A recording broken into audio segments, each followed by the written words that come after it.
नमस्कार, मैं समर भूमि रोहित शर्मा। आज 1 मई है। 1 मई मतलब मजदूर का दिन है। आज का दिन मजदूरों के लिए बहुत ही इम्पोर्टेंट है, बहुत ही महत्वपूर्ण है। लेकिन स्थिति यह है कि मजदूर खुद ही इस मई दिवस के बारे में नहीं जानते हैं। स्टालिन के पूर्व मार्क्स ने जिस चीज की परिकल्पना किया था और अमेरिका में जिस आंदोलन की शुरुआत हुई थी, और फ्रेडरिक एंगल्स ने इंग्लैंड में पहली बार जब मई दिवस मनाया था, इसके बाद से मई दिवस मनाने का एक परंपरा शुरू हुआ।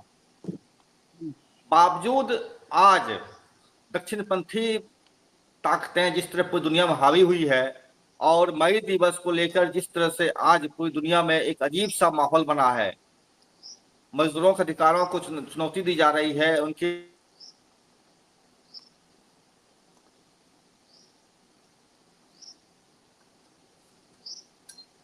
जा रहा है 8 घंटे काम। ऐसे में हम जानेंगे कि किस तरह से मई दिवस शुरू हुआ था और आज किस तरह से उसका प्रतिभा, उसका प्रभाव क्षीण होता हुआ जा रहा है मजदूरों के भी बीच। मेरे साथ हैं हमारे गेस्ट सुब्रतो चटर्जी, और उनसे हम जानेंगे कि मई दिवस जो आज है उसका क्या परंपरा रहा है और आज क्यों ये क्षीण होता चला गया है। सुब्रतो जी, स्मरण भूमि बहुत बहुत स्वागत है आपका। धन्यवाद। सभी दर्शकों को धन्यवाद। सुब्रतो जी, एक चीज बताएंगे कि जिस तरह से मई दिवस का शुरुआत हुआ था, फ्रेडरिक एंगल्स जो मार्क्स के बहुत ही घनिष्ठ मित्र रहे हैं, उन्होंने इस परंपरा का नींव डाला, इस आंदोलन, इस मनाने की परंपरा को। आज यह एक परिपाटी सी बन गई है। केवल मतलब इसका एक कहीं कहीं तो बंद कमरे में लोग करते हैं, कहीं कुछ करते हैं, खुलेआम इसका प्रचार प्रसार नहीं हो पा रहा है। क्या कारण दिखता है आपको? देखिए, मई दिवस की शुरुआत कैसे हुई थी ये तो कॉमन नॉलेज है।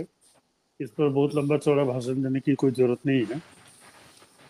किस तरह से अमेरिकी बोस्टन के मजदूरों के लंबे आंदोलन के बाद 8 घंटे का कार्य समय, 8 घंटे का रेस्ट, 8 घंटे की नींद के लिए 24 घंटे को बांटने की परंपरा शुरू हुई।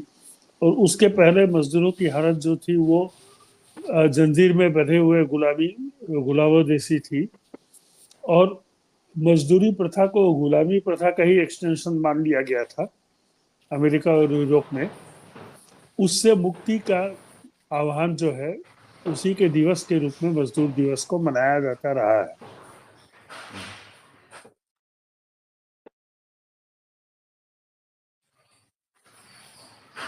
आवाज आवाज रुक गई है। आपकी आवाज रुक गई है। हेलो। हाँ, बिल्कुल। तो मजदूरों के अधिकार के लिए लड़ी गई ये लड़ाई, जिसको फ्रेडरिक एंजल्स ने एक तरह से इंस्टीट्यूशनलाइज कर दिया। जो सोवियत क्रांति, विश्व में और जगह जो क्रांतिकारी शक्तियां सत्ता में आई, स्थापित हुई, उसके सिवा भी उस क्रांति के असर को रोकने के लिए यूरोपीय पूंजीवादी देशों में भी मजदूर दिवस मनाया जाने लगा। और वहाँ की सरकारें भी, चाहे वो इंग्लैंड हो, फ्रांस हो, जर्मनी हो, अमेरिका हो, हर जगह मजदूर दिवस में मजदूरों के हित की बात होने लगी। और जो एक लोकतांत्रिक लोक कल्याणकारी पूंजीवादी गणराज्य या लोकतंत्र के स्थापना हुई यूरोप में, विशेषकर द्वितीय विश्व युद्ध के बाद, उसमें ये महसूस किया गया। देखो, बहुत सारी ऐतिहासिक परिस्थितियां होती है जिसको लोग भूल जाते हैं। सेकेंड वर्ल्ड वॉर में यूरोप का कोई ऐसा घर नहीं था जहां से एक न एक आदमी मरा, चाहे वो सोवियत खेमे का देश हो या ब्रिटेन के खेमे का देश हो। नतीजा ये हुआ था कि करीब करीब 2 से 2.5 करोड़ लोग उस युद्ध में मारे गए, जो यूरोपियन थे। चाहे अमेरिकन, एशियाई नहीं, उनकी गिनती लोग तो बहुत ज्यादा हुई। एशियाई, अमेरिकन तो नहीं मारे गए थे। एशियन लोगों को लोगे तो वो संख्या 4 करोड़ के पार पहुंच जाती है। अफ्रीकन एशियन लोगों को लेंगे तो सिर्फ यूरोप में ही 2 करोड़ से ज्यादा लोग मर गए। 1945 में जिस समय सेकेंड वर्ल्ड वॉर खत्म हुआ, उसमें यूरोप की कुल जनसंख्या करीब 40 करोड़ थी। उस 40 करोड़ में से 2 करोड़ लोग मारे गए थे। तो आप समझ सकते हैं कि 40 करोड़ का 2 करोड़ क्या होता है। और कौन मारे गए थे? तो युवा थे, जो यंग थे, वही तो लड़ने जाते थे ना फौज में। बूढ़े तो जाते नहीं थे। बूढ़े तो घर में पड़े पड़े मारे जाते थे गोली से, जी गोला बारूद से। लेकिन जो मारे गए थे, इससे क्या हुआ कि युवा शक्ति की कमी हो गई, यूथ की कमी हो गई। तो इसलिए क्या हुआ कि जो बचे खुचे यूथ थे, जो गरीब थे, जो मजदूर थे, उनकी वैल्यू यूरोप के बाजार में बढ़ती। इस ऐतिहासिक परिप्रेक्ष्य में मजदूर आंदोलन ने भी जोर पकड़ा और मजदूरों को उनका उचित पारिश्रमिक देना, उनका उचित हक देना वहां की सरकारों के लिए, पूंजीवादी सरकारों के लिए वहां पर जरूरी हो गया। नहीं तो उनका औद्योगिकरण खत्म हो जाता, रुक जाता। अगर कोई ये सोचता है कि चूंकि पूंजीवाद उदारवादी दृष्टिकोण अपनाया था इसलिए मजदूरों को हक दिया, तो ये चरम मूर्खता है। कोई भी पूंजीवाद उदारवादी नहीं होता। जैसे एक फॉल्स नैरेटिव भारत में किया जाता है या दुनिया में किया जाता है, benevolent feudalism and malevolent feudalism.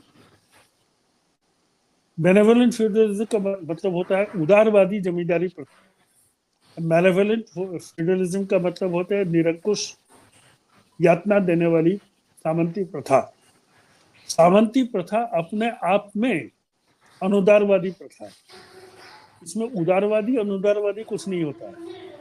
Rabindranath Tagore एक उदारवादी सामंत परिवार से आते हैं ऐसा माना जाता है, इसलिए कि वहाँ उनके घर के जो जमींदार थे वो मजदूरों को बंधुआ बनाकर उनके पीठ पर चाबुक और कोड़े नहीं बरसाते थे, लेकिन मजदूरी तो उतना ही देते थे। जी जो अनुदारवादी सामंत हुए वो पेड़ से बांध कर मार देते थे, हरिजनों की बस्तियां जला देते थे, दलितों को खत्म कर देते थे, मजदूरी तो उतनी ही देते थे। फर्क कहाँ है? फर्क ये है श्रम की चोरी दोनों कर रहे हैं, शोषण पर आधारित दोनों व्यवस्था है। रविन्द्रनाथ टैगोर की जमींदारी भी टैक्स वसूल करके अपने रियाया से अंग्रेजों को देते थे उनका हिस्सा, जो अनुदारवादी होते थे वो भी देते थे। फर्क इतना ही था कि जो उदारवादी होते थे उसके फेवर में जनता, उनकी रियाया रहती थी। वो मीठा जहर था। उनको लगता था कि हम अपने मालिक के रहमो करम पर जिंदा हैं और मालिक हमें लतियाता गरियाता नहीं है, जुतियाता नहीं है, इससे मालिक बड़े उदार हैं, इनके लिए हम अपनी जान दे दें। लेकिन कौन जान देने जाता है? वही मजदूर वर्ग, वही किसान वर्ग। किसके लिए जान देता था? अपने शोषकों के लिए जान देता था। कुंवर सिंह के सैनिक कौन थे? वही थे, उनकी रियायत वही किसान थे जिनके शोषण पर कुंवर सिंह बने हुए थे। इतिहास के मुखौटे के जब तुम फाड़ोगे ना, तो बहुत सारी ऐसी चीजें हैं निकल के आएंगी जिसमें इसका विद्रूप चेहरा लोगों को दिख जाएगा। लेकिन लोग हमारे देश में या दुनिया में तुम देखो कि एक आर्केटाइप या प्रोटोटाइप में सोचने के आदी हो जाते हैं। कुछ लिखा गया है, कुछ कहा गया है, महान लेखक ने लिखा है, महान कवि ने कहा है, तो हम उसको सच मानकर चलते रहते हैं। ऐसा कुछ होता नहीं। Always analyse. यूरोप में, अमेरिका में श्रम की महत्ता जिसको कहते हैं वो है, ये लोग मानकर बैठ के। आप मेरे को एक बात बताइए, जहां पर श्रम की महत्ता होती है वहां पर अफ्रीका से जहाज भर भर के गुलाम लाए जाते हैं। यही है श्रम की महत्ता। आपको मालूम है अमेरिका में आज जो गरीब हैं उनमें से मैक्सिमम ब्लैक हैं, जिनको निग्रो कहते हैं ये लोग, अफ्रीकन्स। कुछ व्हाइट्स हैं जो निग्रो वहां पर, जो अफ्रीकन्स वहां पर गरीब हैं, उनका अपना कोई घर नहीं है, वो सड़कों पर रहते हैं, चाहे वो व्हाइट हो या ब्लैक हो, और उनका अपना कोई समाज नहीं है। अगर अमेरिका की सामाजिक स्थिति का आज विश्लेषण किया जाए तो हकीकत यह है, वहां पर गरीब लोग अकेले जीते हैं और अकेले मरते हैं, उनकी शादियां नहीं होती है। जी हमारे देश में जिस तरह से गरीब आदमी की शादी होती है, उसका एक परिवार होता है, उसके मुख पर 10 मिनट के लिए ही सही कभी सही में मुस्कान आती है अपनी जिंदगी में, इतना भी मैसर नहीं है अमेरिका यूरोप के गरीबों को। वो अकेले ही जीते एक हैं, कोई उनसे बात नहीं करता मरदा। एक अब एक इस मूवी सिनेरियो आई में थी, एक मूवी आई थी सुब्रतो जी, अमेरिकन मूवी है ये, हॉलीवुड का। उसमें भी एक ब्लैक आदमी है, वो कहीं जा रहा होता है और गलती, वो पैसा वाला होता है, बहुत पैसा वाला, उसके धनी परिवार का होता है वो लड़का। लेकिन उसको जो है गलती से पकड़ लेता है दास के रूप में, और उसको बेच देता है। और फिर वो दास के रूप में जीते हुए किस तरह से अपने आप संघर्ष करता है, फिर जाकर के किस तरह से वो जो है पुनः वापस करता है, इसकी एक बहुत गंभीर चित्रण दिखाया गया था। ये एक सच्चाई रही है यूरोप की। यही जी सच्चाई है। इसीलिए मैं कह रहा हूँ, जो दास प्रथा, गुलामी प्रथा को मानने वाले यूरोप में मजदूर दिवस मनाना इतना बड़ा क्रांतिकारी कदम था, इसी बात से समझ लेना चाहिए। जी और उसके पीछे जो ऐतिहासिक परिस्थितियां थी, वो मैंने तुम्हें शॉर्ट में बताया, दर्शकों को बिल्कुल बताया। बिल्कुल सुब्रत, तो ये चीज बताइए हमको आप, ये जो 8 घंटे की लड़ाई की इतनी महत्वपूर्ण लड़ाई थी वो, और इसको उन्होंने जीता मजदूरों ने यूरोप में, अमेरिका में। और अब अब 8 घंटे की लड़ाई, ऐसा क्या हो गया है कि मतलब बीते कुछ सालों के बाद, कुछ दशकों के बाद, अब इसका अवमूल्यन होकर के 14 घंटे, 15 घंटे, 16 घंटे, कुछ अर्थशास्त्री हैं तथा कथित या उद्योगपति है, वो तो बोलते हैं 20-20 घंटे काम करना चाहिए। तो ऐसा मैं अवमूल्यन यहीं पर कैसे आ हो रहा गया? था मैं यहीं पर जी आ जी रहा था। क्रांतिकारी शक्तियों के क्षय होने के साथ साथ, यानी समाजवाद की लड़ाई, साम्यवाद की लड़ाई जैसे जैसे कमजोर पड़ती गई, जैसे जैसे उपभोक्तावादी पूंजीवादी संस्कृति ने उसको अपने हर तरीके से बदनाम किया है कि लेनिन ठंडा था, स्टालिन डिक्टेटर था, माओ तुंग ये था वो था, और उस नैरेटिव को लोग निगलते गए। क्योंकि साधारण आदमी जो है, वो न पढ़ता है, न विश्लेषण करता है, न सोचता है, वो सर, दिमाग का वक्त भी इस्तेमाल नहीं करता होता ही है नहीं। ना। वो दिमाग का जी जी इस्तेमाल करता ही नहीं। नहीं, वो कॉमन सेंस का भी इस्तेमाल नहीं करता। सर्वाइवल के बाहर अपने को बचाए रखने के लिए जितने कॉमन सेंस की जरूरत है उतना भर कर लेगा। जैसे लकड़ी गिरेगा तो हाथ से रोक लेगा, ये इंस्टिंक्ट है। लेकिन इंस्टिंक्ट तो पशुओं में भी रहता है। वो तो आदमी होने का बिल्कुल। गुण नहीं है ना। आदमी होने का गुण तो ये है कि जब आपके सामने कोई बात रखी जाए तो आप उसको परखने, सोचने, विचार करने की आप क्षमता सलाहियत हो आप में आपके है। अंदर। तो वो अगर आप में नहीं है तो आप पशुवत हैं। तो एक नैरेटिव गढ़ा गया कि कैपिटलिज्म जो होता है वही समाज के लिए उपयोगी है, और व्यक्ति को स्वतंत्रता होनी चाहिए व्यापार करने की, मुनाफा कमाने की। उस मुनाफे का लाभ जो है वो समाज को भी मिलता है। यह आंशिक सच्चाई, यह सच्चाई है, यह आंशिक सच्चाई है। एक फैक्ट्री खुलेगी तो हजारों मजदूरों को काम मिलेगा, यह सच्चाई है, लेकिन आंशिक सच्चाई है। क्योंकि उस जी लाभ के बदले में कितना लाभ उस पूंजीपति को मिलेगा, यह भी तो एक सच्चाई है। तो धीरे धीरे स्थिति ऐसी आ गई कि हम स्वैच्छिक गुलाम बनते गए। मैं बार बार लिखता हूं कि यह देश स्वैच्छिक गुलामों का है। ये देश नहीं, ये पूरी दुनिया ही स्वैच्छिक गुलामों की है। एक वो गुलाम थे जिनको जबरदस्ती जहाजों में भर के अफ्रीका से लाया गया था। वो स्वाधीन लोग थे, इंडिपेंडेंट लोग थे। वो वेस्ट पर डिपेंडेंट नहीं थे, न टेक्नोलॉजी के लिए, न कल्चर के लिए, न भाषा के लिए। किसी भी वजह से वो वेस्ट पर, पश्चिमी सभ्यता पर अफ्रीकन लोग डिपेंडेंट नहीं थे। लेकिन वेस्ट जो था वो टेक्निकली सुपीरियर था, गोले बारूद से सुपीरियर था, इसलिए वो उनको पकड़कर अपने देश में ले आए। तो वो जबरन गुलाम बनाएंगे। आज का दौर जो है, आज का दौर स्वैच्छिक गुलामी का है। देखो, इतिहास का पहिया घूम गया है।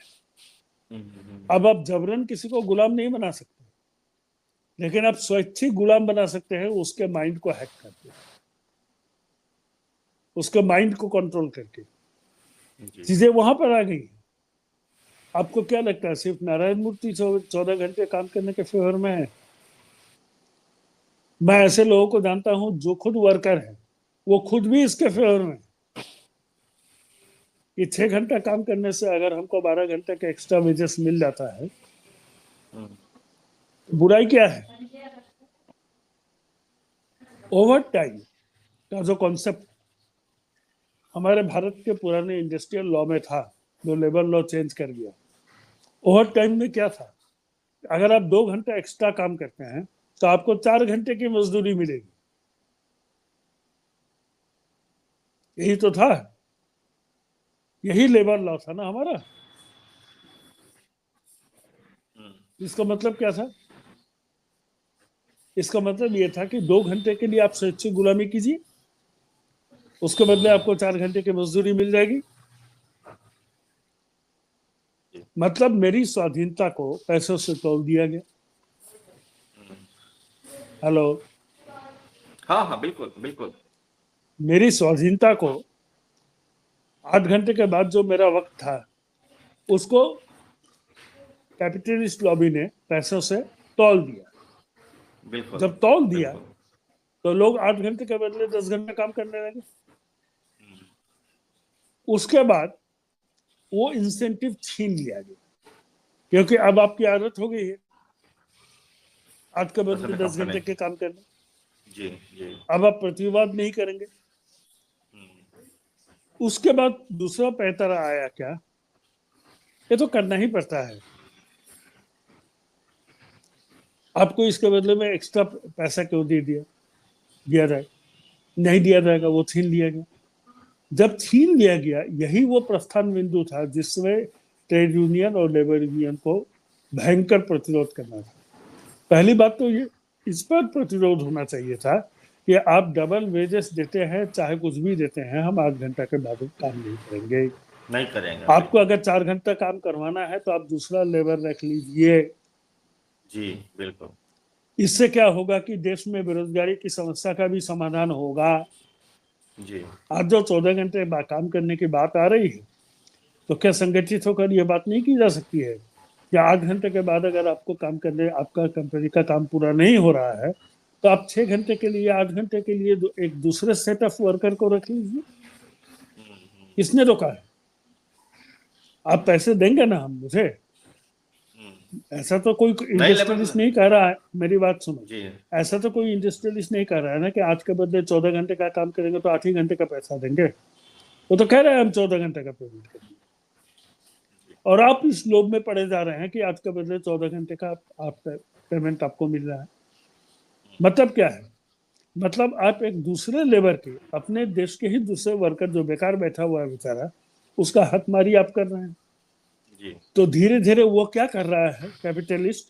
आपको उसी शोषक की कैटेगरी में लाकर खड़ा कर रहा है जिस वर्ग से वो खुद है। जी कल तक आप वर्किंग क्लास के थे, वर्किंग क्लास वर्ग के थे, आज आप एक्सप्लॉयटर वर्ग में जाकर खड़े हो गए। जी। आपका मालिक आपका एक्सप्लॉयटेशन कर रहा है, और आप अपने फेलो वर्कर्स जो हैं, जो कि बेकार नौजवान हैं, जो या हैं, आप उनकी हकमारी करके, अधिक घंटे काम करके आप खुद ही उनके शोषक बन गए। तो हो गया ना पिरामिड। ऊपर वाला आपको शोषण किया, आप अपने नीचे वाले क्या किए? हकमारी किए। जी जी। वो आपका हक मार रहा है, आप किसी का हक मार रहे हैं। एक बहुत अच्छा पैरेलल मैं लोगों को बताता हूं। अभी दुनिया कैसी है? मान लो कि एक बहुत बड़ा मैदान है जिसमें एक गोल घेरे में करोड़ों लोग खड़े हैं। मेरे पीछे तुम खड़े हो, मैं किसी के पीछे खड़ा हूं। यही तो होगा गोल घेरे में ना। जी तो रोहित शर्मा ने मेरी जेब से 100 रुपए उठा लिए। मैं सामने वाले की जेब से 100 रुपए उठा लिया। वो मेरे पीछे, मेरे को नहीं पूछा, मैंने रोहित को नहीं पूछा कि क्यों तुमने 100 रुपए लिए। मैं अपना लॉस मेकअप करने के सामने वाले की पॉकेट मार लिया। वो मुझसे नहीं पूछ रहा है कि चटर्जी साहब आपने मेरी जेब क्यों मारी, वो अपने सामने वाले की जेब मार रहा है। तो at the end of the day nobody is loser, किसी को हानि नहीं हो रही है। एक सर्किल। ये जो ये एक सर्कल है चोरों का, समझे? चोर एक दूसरे की जेब मार रहे हैं, इसलिए कोई किसी से लड़ नहीं रहा है। ये मजेदार बात देखो, मेरी जेब जिसने मारी, मैं उससे नहीं लड़ रहा हूँ, बहुत सुंदर मैं अपने लॉस को मेकअप करने के लिए दूसरे की जेब मार रहा हूँ, अगले की जेब मार रहा हूँ, समझे ना? अगला मुझसे नहीं लड़ रहा है कि आपने मेरी क्यों जेब मारी। अच्छा, मुझे लॉस हो गया, वो अगले की जेब मार रहा है। जब ये सर्कल चलेगा तो सारे के सारे नैतिक रूप से नीचे गिर गए।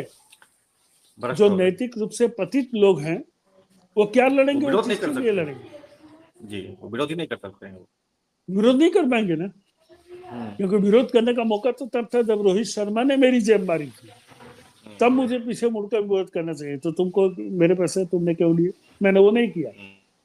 मैं सोचा लड़ाई में क्यों व्यर्थ समय बिताया जाए, मैं सामने वाले की जेब मारी, अपने आगे से मार लिया।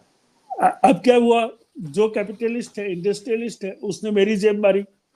अच्छा था, 8 घंटे के बदले 14 घंटे का काम देखा, मैं अपने फेलो वर्कर की जेब मैंने मार दी।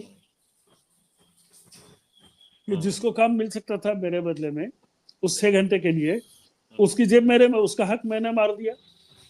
अब वो जो पड़ा हुआ है वो किसी की हक मार रहा है।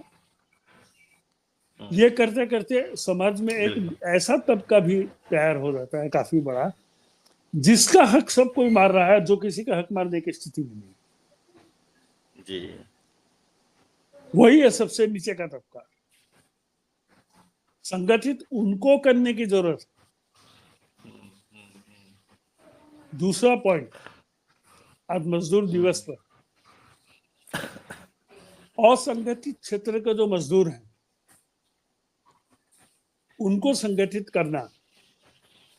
जो गिग वर्कर्स है, मैं ये कई बार देता हूं पार्टी के प्लेनम में, सम्मेलन में, कि एक शहर है, वहां आप एक प्लम्बर यूनियन बनाइए। पटना जैसे शहर में कितने प्लम्बर हैं, उनको आइडेंटिफाई कीजिए, उनका प्लम्बर्स का एक यूनियन बनाइए। प्लम्बिंग का रेट क्या होगा वो यूनियन तय करेगी, और वो यूनियन जो बोलेगी वो रेट आपको देना पड़ेगा। एक जगह कन्नल ठीक करने का रेट 20 रुपया, दूसरी जगह 200 रुपया नहीं हो सकता। तो वो एक्सप्लॉइटेड होने से बचेंगे। उसी तरह से इलेक्ट्रिशियन, जो वर्कर्स हैं, रियल वर्कर्स हैं, हम मजदूर की बात कर रहे हैं ना, ये सारे मजदूर ही हैं। थोड़ा सा पढ़ा लिखा इधर उधर शागिर्दी किया और इलेक्ट्रिशियन का काम ठीक सीख गया, वो आपके घर का पंखा ठीक खराब हुआ, बिजली खराब हुई, बत्ती खराब हुई, तो वो आ गया 150 रुपया लेके काम करके चला गया। ये वर्कर्स नहीं है, ये वर्कर्स हैं, ये भी मजदूर है। उनकी यूनियन बनाइए, उनके वेजेस को फिक्स कीजिए, क्योंकि वह पर तो सरकार कोई मिनिमम वेजेस देगी नहीं, सरकारी तो वो है नहीं, उस पर न्यूनतम मजदूरी तो लागू नहीं होता। कैसे आप उसको आर्थिक न्याय कैसे सुनिश्चित कीजिएगा उसके लिए? इस तरह से छोटे छोटे छोटे छोटे रेजिस्टेंस ग्रुप आपको बनाना। लेकिन सुब्रता जी, एक चीज मैं एक सवाल रहेगा मेरा कि कई सारे ग्रुप्स हैं जो इस तरह काम कर रहे हैं, लेकिन वो कहीं प्रभावी नहीं है। मसलन यहाँ पर ईंट भट्ठा का, ईंट जो उठाते हैं माथा पर राजमिस्त्री का, उसका वर्कर यूनियन है, लेकिन कभी कोई मजदूर गिर जाता है, मर जाता है, तो उसके लिए खड़ा होने की स्थिति में रहते हैं वो। या तो फिर आप एक चीज हम और क्लियर कर देते हैं सुब्रता जी, और अगर कभी कोई यूनियन के लोग खड़ा होने की कोशिश करते हैं, खड़ा होते हैं, तो उनके खिलाफ पुलिस का बल प्रयोग होता है, और यहाँ तक कि किसी भी तरह का प्रतिरोध करते आप हैं, यहाँ तक उसका कारण मांग करते हैं। जी जी इसका कारण जी। मैं बताता हूँ। अभी सब कोई अलग अलग लड़ रहे हैं अपनी अपनी लड़ाई आज की स्थिति में। आपने कहा कि राजमिस्त्री यूनियन की लड़ाई के साथ क्या कारपेंटर यूनियन खड़ा होता है? नहीं होता है। कारपेंटर यूनियन की लड़ाई के साथ इलेक्ट्रीशियन यूनियन खड़ा होता है? नहीं नहीं होता है। इलेक्ट्रीशियन यूनियन के लड़ाई के साथ प्लम्बर यूनियन खड़ा होता है? नहीं होता है। नहीं, बिल्कुल नहीं। तो स्ट्रक्चर ये होना चाहिए कि हर यूनियन अलग अलग है, लेकिन उनकी लीडरशिप के आपस में कोऑर्डिनेशन हो। वो कोऑर्डिनेशन जो होती है उसमें क्या होगा कि अगर एक मजदूर पर किसी भी यूनियन का पुलिस का डंडा चला तो बाकी सारे यूनियन लड़ाई में कूद जाए। तब देखो सिनेरियो चेंज हो जाएगा। नहीं, सैद्धांतिक रूप से तो ये चीजें हैं, कलयुग सभी सभी सभी नहीं, बोलते हैं, लेकिन ये व्यवहारिक में कहीं हुआ नहीं होता है। है। ये दुनिया के काफी देशों में हुआ है। ये जो मैं कह रहा हूँ ये उधार दिया हुआ आइडिया है, ये कोई ओरिजिनल आइडिया नहीं है। हम्म। यूरोप में ये होता है, दुनिया के बहुत सारी देशों में ये होता है, लैटिन अमेरिकन देशों में होता है। ये कोई नई चीज नहीं है। मैं वहां से सीख कर बात कर रहा हूँ। ये मेरा ओरिजिनल आइडिया नहीं है, मैं एडमिट करता हूँ, मैं जानता हूँ। झूठ मूठ के परोसने की बात नहीं है। हम लोग झूठ नहीं परोसेंगे। ये नहीं, चीजें हुई हैं और ये मेरा जब वो होता कहना नहीं है। था। मेरा कहना ये है, ये बात सभी एक्सेप्ट करते हैं कि सभी के लिए लड़े हम, लेकिन मैं उदाहरण देता हूँ, जब आईजीएमएस के मजदूर आउटसोर्सिंग वाले मजदूर लड़ रहे थे, तो मैं खुद कई लोगों से बात किया था, कई यूनियनों से बात किया था, कई पार्टियों से बात किया, माले तक से मैंने बात किया। हर किसी ने कहा हाँ हाँ हाँ ठीक है लड़ना चाहिए, लेकिन किसी कोई भी आदमी साथ सामने नहीं आया खड़ा हुआ। यही मैं ये कह रहा हूँ कि व्यवहारिक कठिनाई है। ये एकदम सही है। ये राजनीतिक नेतृत्व की चारित्रिक कमजोरी है। इसी चारित्रिक कमजोरी के खिलाफ एक लड़ाई अलग होनी है। जो देखो, लेनिन को पढ़ो ठीक से, स्टेट एंड रिवोल्यूशन। लड़ाई कितने स्तर पर लड़ी जाती है। लड़ाई अनेक एक स्तर पर। शत्रु के वर्ग शत्रु के अगेंस्ट में जब लड़ी जाती है तो अपने लीडरशिप में भी उस वर्ग शत्रु के दलाल को पहचान कर उसके खिलाफ भी लड़ी जाती है। यह आसान लड़ाई नहीं है। मैं नहीं कह रहा हूं कि ये बहुत आसान है या एक दिन में संभव होगा। इसमें दशकों लग जाएंगे, लेकिन अगर दिशा सही लड़ाई की तो सफलता जरूर मिलती है। लेकिन अगर दिशाहीन लड़ाई है तो नहीं। आज यहाँ जो भी पर सुब्रतो लड़ाई जी चल रही है भारत में वो दिशाहीन लड़ाई है। जी, कोई दिशा नहीं। तो ऐसे में सुब्रतो जी कैसे भरोसा किया जा सकता है कि यह यूनियन या यह पार्टी या यह संगठन मजदूरों के हक की बात जैसे उठा आपका रहा है आपका या कर रहा, आपका आप पहचान क्या उसका जैसे है? आपका व्यक्तिगत अनुभव है। जब आईसीएमएच के लिए आपने जिन लीडरान को ये किया, अप्रोच किया, जिन्होंने मुंह से हाँ हाँ कहा लेकिन मैदान में जो नहीं उतरे, उन्हीं की यूनियन के बीच में जाकर बोलिए कि यह है तुम्हारे नेतृत्व का चरित्र। अब तुम बताओ, तुम्हें ऐसा नेतृत्व चाहिए या दूसरा चाहिए? उन्होंने ऐसा किया क्योंकि at the end of the day उस उस यूनियन के लीडर के नीचे जो है वो तो वर्कर्स है। उनका वर्क से तो बदलना नहीं है। वो सच्चाई को समझेंगे। उनके अंदर में अपने जो सच्चा आदमी है उसको प्रमोट करना पड़ेगा। ये मैक्रो लेवल की लड़ाई है। इसलिए मैं कह रहा हूं ये टेबल डिस्कशन नहीं है। ये तो तो मई जमीन पर दिवस के उतर के अवसर पर लड़ने की बात। उन तो मई उस दिवस उन के मजदूर अवसर पर सुब्रतो जी, मई दिवस के अवसर पर जब आज तमाम घरे अपने अपने घरे अपने अपने तरीके से मनाते हैं मई दिवस को, ऐसे मौके पर उन घरों से आप क्या कहना चाहेंगे मजदूरों के हित में? नहीं, मैं उन घरों से अब यही बस यही कहना चाहता हूँ कि आप मजदूरों के हित की बात जो कर रहे हैं और लड़ाई जो लड़ रहे हैं, आप अपने वर्ग चरित्र को पहले देखिए। आप संसदीय राजनीति में विश्वास करेंगे और आप मजदूरों की लड़ाई लड़ेंगे, ऐसा नहीं हो सकता। यह संभव नहीं है। लेनिन का उदाहरण मेरे सामने मत दीजिए। लेनिन किन परिस्थितियों में संसद में अपने लोगों को भेज रहा था, वो परिस्थितियां अलग थी। वो जारशाही के खिलाफ लड़ाई थी, वो राजतंत्र के खिलाफ लड़ाई थी। यहाँ पर एक लोकतांत्रिक व्यवस्था है। अब कितना भी किसी शासक को निरंकुश कह दें, कुछ भी कह दें, लेकिन वो लोग चुराया हुआ सीट से ही सही, लेकिन लोकतांत्रिक पद्धति से चुनकर आया हुआ प्रधानमंत्री है। जी। और जिस लोकतांत्रिक व्यवस्था का आप भी हिस्सा हैं, आपने कुछ भी अपने जीवन में ऐसा नहीं किया है कि आप उस हिस्से से अपने को अलग रख सकते हैं। तो आपका चरित्र ही नहीं है, आपको कोई हक ही नहीं है मजदूर दिवस मनाने। आप मजदूरों के फेवर में कुछ नहीं कर सकते, ये आपके बस का काम नहीं। बिल्कुल, यही कारण है धीरे धीरे ये लोग अपना मोह भंग भी कर रहे हैं मई दिवस जैसी चीजों से, और अपने आप को एक सर्किल में बंद कर रहे हैं, सर्किल में डाइल्यूट कर रहे हैं, चीजों को डाइल्यूट कर रहे हैं। जी जी। लाल सलाम बोल देने से अगर कोई कम्युनिस्ट हो जाता है, तब तो कोई एक बंदर भी कम्युनिस्ट हो सकता है, तोता भी हो सकता है। तोता को भी तो लाल सलाम रटाया जा सकता है, बोल देने से नहीं होगा ना। मैं आपको एक उदाहरण देता हूँ श्रोता जी, चलते चलते। अभी कुछ दिन पहले मैं एक जगह बैठा हुआ था, और किसी बात पर एक रिक्शा वाला में और उस परिवार जहाँ मैं बैठा हुआ था उसमें झगड़ा हो रहा था, शायद मजदूरी को लेकर के, कितना किराया लेंगे इतना किराया लेंगे, इस तरह में सवाल उठ रहा था। वह रिक्शा वाला सीधे बोला उनको कि आप मेरा मजदूरी दीजिए, मैं माओवादी हूं, नहीं तो आपके खिलाफ लड़ेंगे हम। ये रिक्शा वाला ने कहा। वो देखिए, वो रिक्शा वाला किस तरह से अपनी मजदूरी की बात करने के लिए वो अपनी पार्टी का नाम का इस्तेमाल नहीं किया, माले का नाम इस्तेमाल नहीं किया, तो सीधा माओवादी का नाम लिया। दूसरी घटना में बताता हूँ आपको, पटना की, मैं ये पटना घटना है। एक जो डेली वेजेज पर घर के झाड़ू पोछा करती है वो महिला ये काम कर रही थी, उसको मजदूरी कम मिला मुझे। तो उसने यह नहीं कहा कि मैं किसी पार्टी से काम हूँ, कांग्रेस से हूँ, भाजपा से हूँ, फलना से हूँ।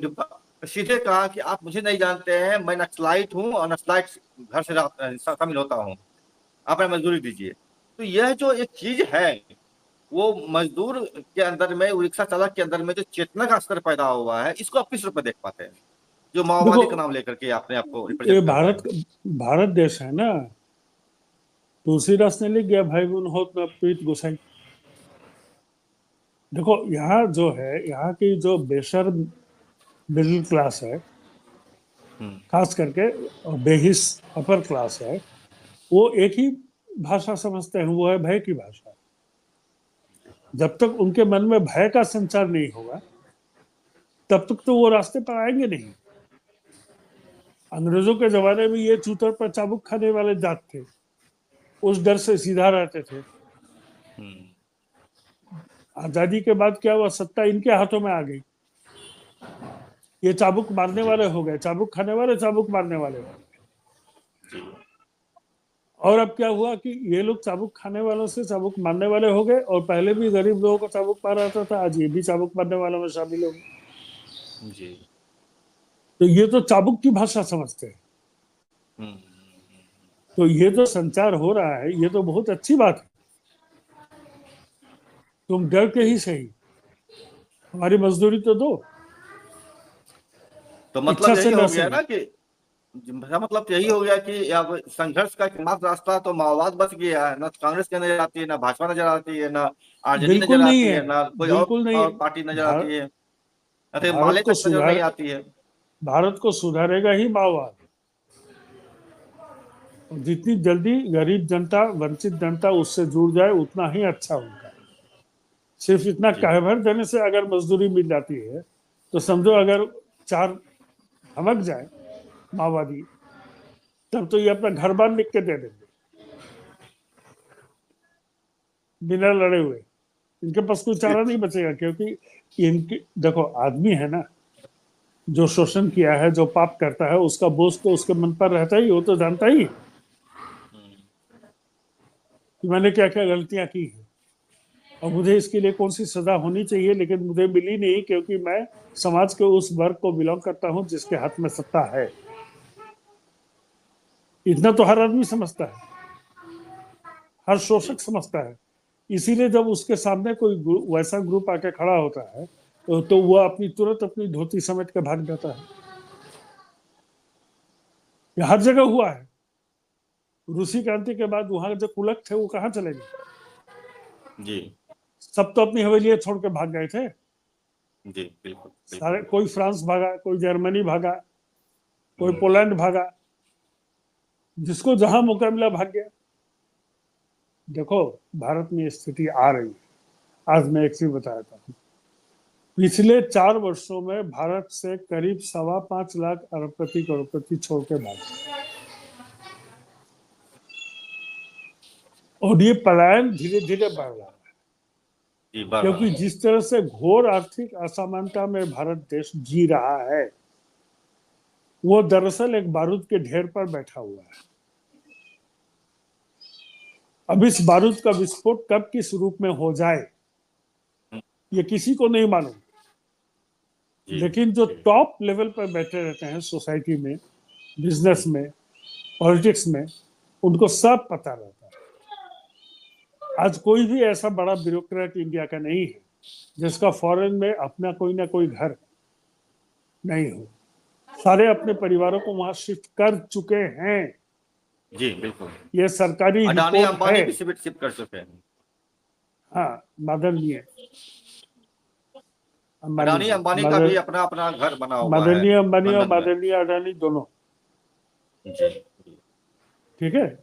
ये जो गिरिया ये जो माने कुत्ता माउथ ये है, भाजपा ये संसद है, जो लोग दिन रात जहर उगलते हैं सांप्रदायिकता का, इनके सबके बेटे और परिवार बाहर में है। जी अजीत डोभाल का परिवार बाहर में है, हमारे विदेश मंत्री का परिवार बाहर में है, उनका बेटा अमेरिका में नौकरी करता है। ये जी सब भागे हुए हैं।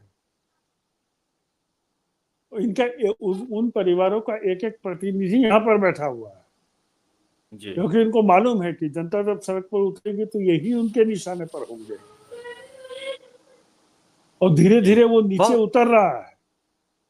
पहले 1,000 करोड़ लाख करोड़ वाले गए, फिर सैकड़ा करोड़ वाले गए, अब करोड़पतियों को भागने की बारी है।